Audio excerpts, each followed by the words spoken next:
This is Nicole with Instapage, and as a senior customer success manager, I often have the opportunity to talk with marketing and advertising professionals.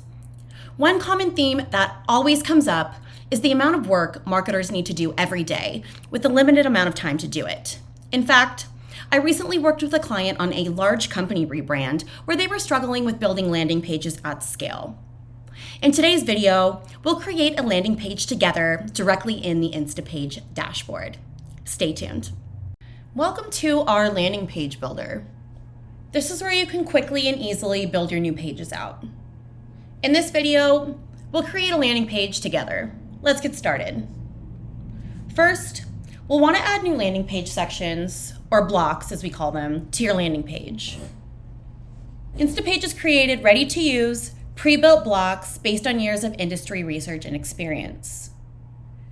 We can add a block to our page by clicking into the top section of the page and clicking Insert Block. Once that happens, we're taken to the Instablock library. This is where all of your saved landing page sections will live. From here, check out the list of block categories on the left-hand side. Select the appropriate category and make your selection to begin building out your new page.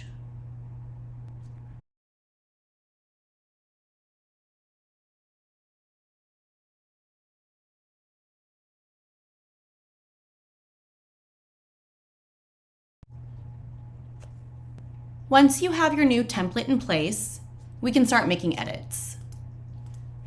To make changes to a block background, click on that block to reveal the section toolbar on the upper left-hand side. Click on the mountain icon to make your background adjustments.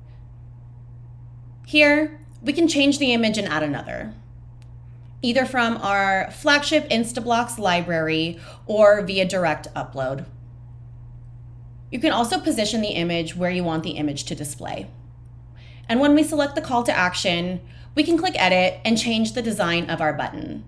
We can also change the text to include something a little bit more compelling, such as, "Get started for free." So we've learned about the section toolbar. Now let's talk about the selector toolbar, which appears whenever we select any element within our page design.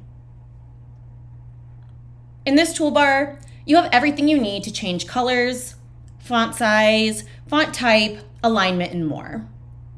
Here you will also find HTML and CSS capabilities. This is where you'll add tracking tags or any custom CSS for styling your page. And if you're versed in JavaScript, you can insert custom scripts for your page here. Next, I would like to call your attention to our history setting. This will allow you to go back in time to a previously saved version. This is great for reverting to a previous version of your page or making edits if a change has negatively impacted your page. If you ever want to add elements to your page from scratch, you can do so by using the left-hand page toolbar, which allows you to add some pretty cool things like images, videos, box and circle elements, countdown timers to create urgency, and an HTML element for inserting custom page widgets. Once you've finished adding or editing each design element, click Done and then Save to preserve your work. When you're happy with your page, exit the builder by clicking the back arrow on the upper left-hand side.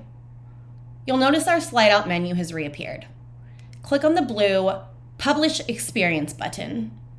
Make your publishing selection, and that is it. Congratulations, you have just published your first page with Instapage. You can now click on your newly published URL here to see it live, or you can visit this URL with your mobile device. In either case, you now have the ability to see and interact with your live page. More Instapage tutorials are available at help.instapage.com. So that's all we have for you today. I hope you enjoyed this video, and if you'd like to see more, remember to hit that subscribe button. If you have any questions, feel free to leave them in the comments and we will do our best to answer them as soon as we can. Thanks for watching, and I'll see you in the next video.